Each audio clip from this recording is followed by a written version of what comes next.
రాష్ట్ర కేబినెట్ లో బంజారా బిడ్డలకు స్థానం కల్పించాలని డిమాండ్ చేస్తూ చలో హైదరాబాద్ కు పిలుపునిచ్చిన లంబాడ హక్కుల పోరాట సమితి జాతీయ అధ్యక్షుడు ధరావత్ గణేష్ నాయక్ ను మేడిపల్లి పోలీసులు అదుపులోకి తీసుకున్నారు. తమ కార్యక్రమానికి భయపడి ప్రభుత్వం అక్రమ అరెస్టులు చేయిస్తుందని, ఇలాంటి అక్రమ అరెస్టులను ఖండిస్తున్నట్లు గిరిజన సంఘాల జేఏసీ చైర్మన్ రాజేష్ నాయక్ తెలిపారు.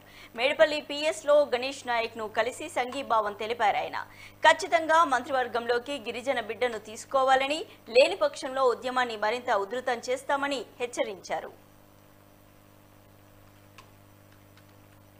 కేబినెట్ విస్తరణలో లంబాడీలకు స్థానం కల్పించాలని చెప్పేసి హైకమాండ్ ని కూడా గిరిజన శక్తి ఆధ్వర్యంలో ఢిల్లీలో రాహుల్ గాంధీని, కేసీ వేణుగోపాల్ని, డీకే శివకుమార్ని, మన తెలంగాణ ఇన్ఛార్జి మీనాక్షి నటరాజ్ని, అట్లనే మహేష్ కుమార్ గారిని కూడా అక్కడ కలవడం జరిగింది.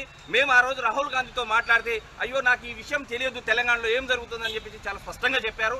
దాని తర్వాత మొన్న సోమాజిగూడలో గిరిజన శక్తి, గిరిజన జేఏసీ ఆధ్వర్యంలో కూడా మేము ముఖ్యమంత్రి గారిని ఒక అప్పీల్ చేయడం జరిగింది. రేపు జరిగే విస్తరణలో లంబాడీలకు స్థానం కల్పించాలి ఉంటుందనే ఆశాభావంతో వ్యక్తం చేసినాం. దాని మద్దతుగా ఇవాళ మా సోదరులు లంబాడి హక్కుల పోరాట సమితి అట్లనే గిరిజన విద్యార్థి సంఘం రెండు సంఘాలు ముఖ్యమంత్రి గారి ఇల్లు ముట్టడి చేసే వారిని అరెస్ట్ చేయడం జరిగింది. నేను ముఖ్యమంత్రి గారిని ప్రశ్నిస్తున్నా, ఈరోజు మీరు కూడా 42 రిజర్వేషన్ గురించి ఢిల్లీలో పోయి ధర్నా చేస్తున్నారు, మిమ్మల్ని కూడా కేంద్ర ప్రభుత్వం అరెస్ట్ చేయాలని నేను కోరుకుంటున్నా. ఎందుకంటే హక్కుల గురించి కొట్లాడితే అరెస్ట్ చేస్తారా? మీరు ముఖ్యమంత్రి కావడానికి అనేకమైన పోరాటాలు చేశారు, ఆ రోజు మిమ్మల్ని అణిచివేశారా?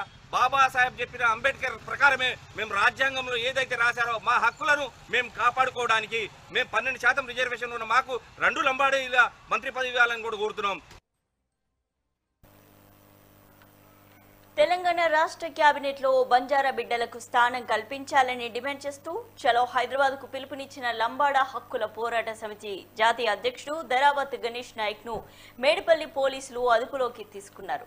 తమ కార్యక్రమానికి భయపడి ప్రభుత్వం అక్రమ అరెస్టులు చేస్తోందని, ఇలాంటి అక్రమ అరెస్టులను ఖండిస్తున్నట్లుగా గిరిజన సంఘాల జేఏసీ చైర్మన్ రాజేష్ నాయక్ తెలిపారు. మేడిపల్లి పిఎస్ లో గణేష్ నాయక్ ను కలిసి సంఘీభావం తెలిపారు. ఆయన ఖచ్చితంగా మంత్రివర్గంలోకి గిరిజన బిడ్డను తీసుకోవాలని, లేని పక్షంలో ఉద్యమాన్ని మరింత ఉధృతం చేస్తామని హెచ్చరించారు. ఆయన